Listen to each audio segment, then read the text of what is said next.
মহাকুম্ভ ভারতের সবচেয়ে বড় ইভেন্ট, যে ইভেন্ট সামলানোর ভার পড়েছে বিজেপির কাঁধে। মুখ্যমন্ত্রী যোগী আদিত্যনাথ ঘোষণা করেছিলেন এবারের কুম্ভ মেলার ব্যবস্থা নাকি বিশ্বমানের। বাস্তবের ছবিটা কিন্তু সে কথা বলছে না।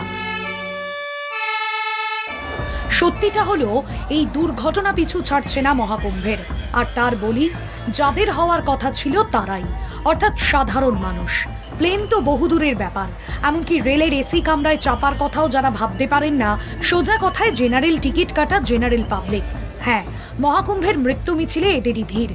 আর এই পাবলিকের ভোটে যারা গদিতে বসেছেন, বিজেপির সেই সব নেতারা কি করছেন? তারা চার্টার্ড প্লেনে আসছেন, দামি তাঁবু বা হোটেলে থাকছেন, কড়া নিরাপত্তায় স্নান সারছেন, তারপর ফিরে যাচ্ছেন বহাল তবিয়তে। আর নেতাদের এই বাবুয়ানির খরচা যোগাচ্ছে সেই পাবলিক, যাদের অনেকেই এই কুম্ভ মেলা থেকে আর কোনোদিনই ঘরে ফিরে যাবেন না। কুম্ভমেলায় মকর সংক্রান্তির শাহী স্নানের পর আরও এক গুরুত্বপূর্ণ শাহী স্নান হয়ে গেছে গত 29শে ফেব্রুয়ারি মৌনী অমাবস্যার তিথিতে। দুর্ঘটনার শুরুও কিন্তু মোটামুটি এই সময়।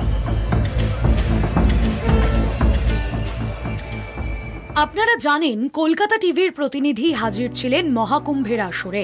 29শে জানুয়ারির মর্মান্তিক দুর্ঘটনার কয়েকদিন আগে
কুম্ভ মেলা চলবে 26শে ফেব্রুয়ারি পর্যন্ত।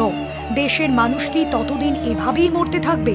বিজেপির ভিআইপি নিরাপত্তাও চলতে থাকবে নির্লজ্জতার সীমা ছাড়িয়ে? প্রশ্নগুলো সহজ, আর উত্তরও তো জানা। কলকাতা টিভি।